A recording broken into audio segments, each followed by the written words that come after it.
حرام کے ایک لقمے سے بھی اللہ تعالی ہم سب کو محفوظ فرمائے۔ اللہ کے محبوب علیہ السلام نے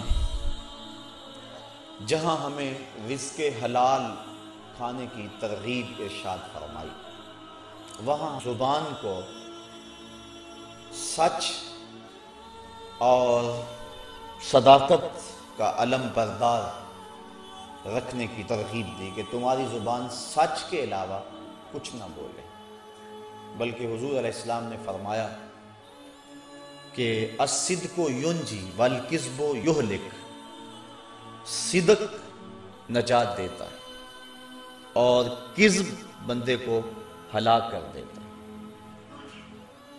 یہ زبان کی آفت ہے کہ زبان کے اوپر جھوٹ آ جائے۔ ایک روایت میں صحابہ نے حضور سے پوچھا کہ حضور مسلمان بخیل ہو سکتا ہے؟ فرمایا نہیں، مسلمان بخیل نہیں ہوتا، وہ سخی ہوتا ہے، لیکن فرمایا ہو سکتا ہے کبھی اس سے بخل بھی ہو جائے۔ اس طرح پوچھا کہ مسلمان بہادر ہوتا ہے؟ فرمایا ہاں بہادر ہوتا ہے، لیکن ہو سکتا ہے کبھی اس سے بزدلی بھی ہو جائے۔ عرض کی حضور کیا مومن جھوٹا ہو سکتا ہے؟ فرمایا جھوٹا نہیں ہو سکتا، یہ پکی بات ہے، مومن جھوٹا نہیں ہو سکتا۔ میں امام غزالی کے حوالے سے پڑھ رہا تھا، آپ فرماتے ہیں کہ انسان جب گناہ کرتا ہے تو بعد میں نیکی کرتا ہے تو وہ جو گناہ کی کالک ہے وہ مٹ جاتی ہے، جو لگی ہوتی ہے دل کے اوپر وہ مٹ جاتی ہے، لیکن جھوٹ کی جو کالک ہے یہ ایسی ہے کہ اس کے اثرات باقی رہتے ہیں۔ تو جو شخص جھوٹ بولتا رہتا ہے ایک وقت آتا ہے اس کا اندر مر جاتا ہے اور اس کے پاس کچھ نہیں رہتا۔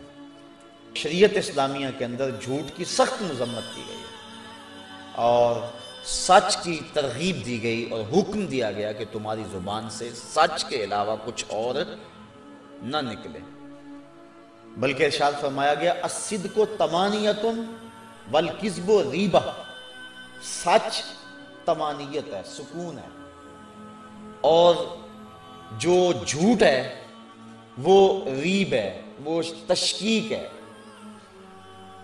انسان کو جھوٹ بول کر سکون نہیں ملتا، بچ بھی جائے جھوٹ بول کر سکون نہیں ہوتا، اور سچ بول کر پھنس بھی جائے پھر بھی سکون ملتا اس کو۔ اگر کوئی غلطی ہو گئی، کوتاہی ہوگی، کسی نے پوچھا تو صاف کہہ دیا ہاں مجھ سے ہو گئی، سچ کہہ دیا تو اس سے طبیعت میں تسکین ہوگی۔ اس کی سزا بھی تمہیں مل سکتی ہے لیکن طبیعت سکون ہوگی، من مطمئن ہوگا، اندر اگر اطمینان ہو گیا تو اور کیا چاہیے۔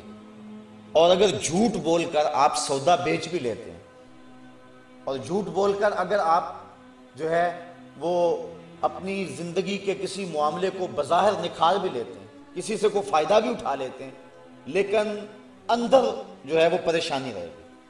تو الصدق طمانیۃ والکذب ریبہ۔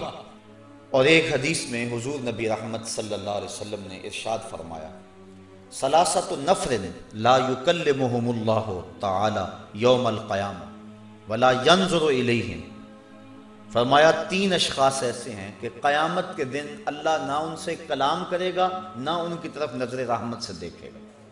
وہ 3 شخص کون ہیں؟ المنان بعطیۃ والمنفق سلعتہ بالحلف الفاجر والمسبل ازارہ۔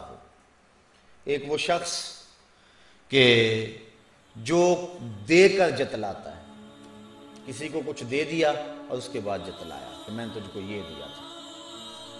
اور دوسرا وہ شخص جس نے خرچ کیا لیکن اس مال سے خرچ کیا جو جھوٹی قسمیں اٹھا کر کمایا تھا، جھوٹی قسمیں اٹھا کر کمانے والے مال سے خرچ کیا۔ اور تیسرا وہ شخص جو تکبر کی وجہ سے اپنے تہبند یا شلوار کو ٹخنوں کے نیچے لٹکاتا ہے۔ اور حضور نے فرمایا کہ جو جتنی جگہ انسان کا لباس ڈھانپے گا ٹخنوں کے نیچے، اتنی جگہ کل قیامت کے دن جہنم کی آگ میں جلائی جائے گی۔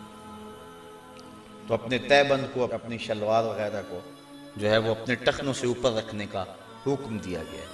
بلکہ حضور کبھی اتنی اونچی کر لیتے تھے کہ پنڈلیوں کی سفیدی اس کی چمک سے آبا کو نظر آیا کرتی تھی۔ اللہ اکبر۔ تو یہ تین وہ شخص ہیں کہ جن کی طرف اللہ تعالیٰ نظر رحمت نہیں فرمائے گا. اور ایک اور روایت کے اندر اور تین اشخاص کا تذکرہ ہے. فرمایا ثلاثۃ لا یکلمہم اللہ ولا ینظر الیہم ولا یزکیہم ولہم عذاب علیم.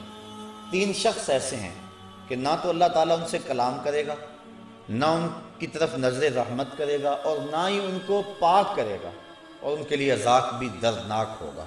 وہ تین شخص کون ہیں؟ شیخ زان، بوڑھا زانی جو بوڑھا ہو گیا لیکن زنا نہیں چھوڑتا.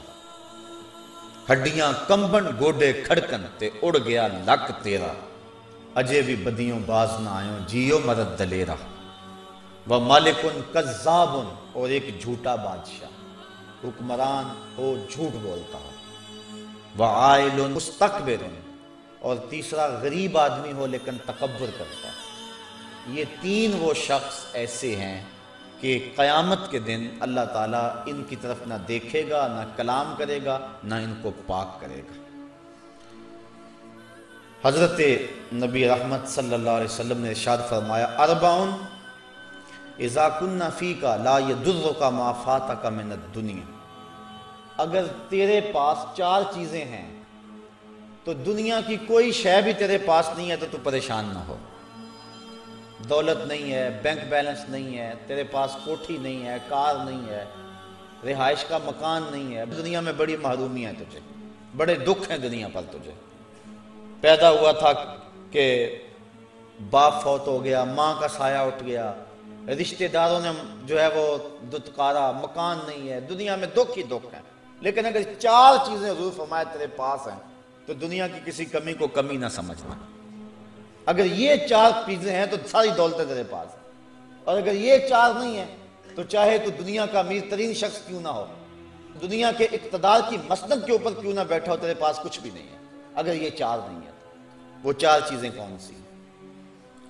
صدق الحدیث، ایک وہ جس کی زبان کو سچ نصیب ہے.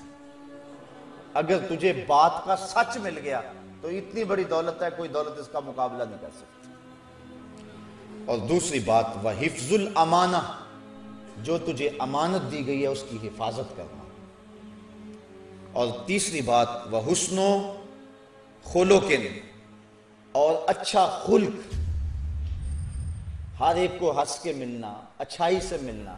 یہ نہیں ہے کہ چہرے پہ یہ بوست تاری ہو، ماتھے پہ شکنے ہوں، عجیب سا بندہ ہو، نہ، لوگوں کو ہنس کے ملے. حضور نے فرمایا کہ نیکی کو حقیر نہ سمجھو. وَلَوْ أَن تَلْقَ أَخَاكَ بِوَجْهٍ طَلْقٍ، اگرچہ تم اپنے مسلمان بھائی کو خندہ پیشانی سے ملو تو یہ بھی چھوٹی نیکی نہیں ہے، یہ بھی بہت بڑی نیکی ہے. تو حسن خلق، لوگوں کے ساتھ اچھا سلوک کرے.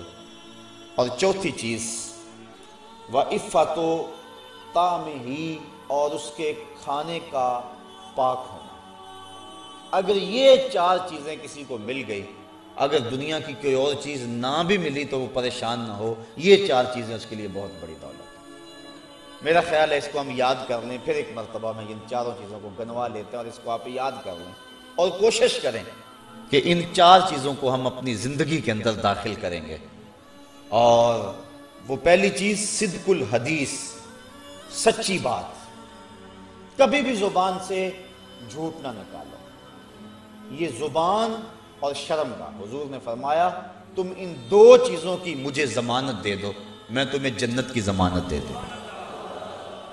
ان دو چیزوں کی ضمانت تم مجھے دے دو، میں تمہیں جنت کی ضمانت دے دوں. تو پہلی چیز صدق الحدیث، سچی بات.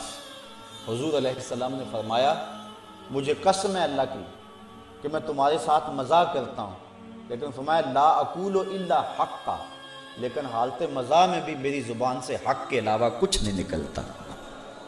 بعض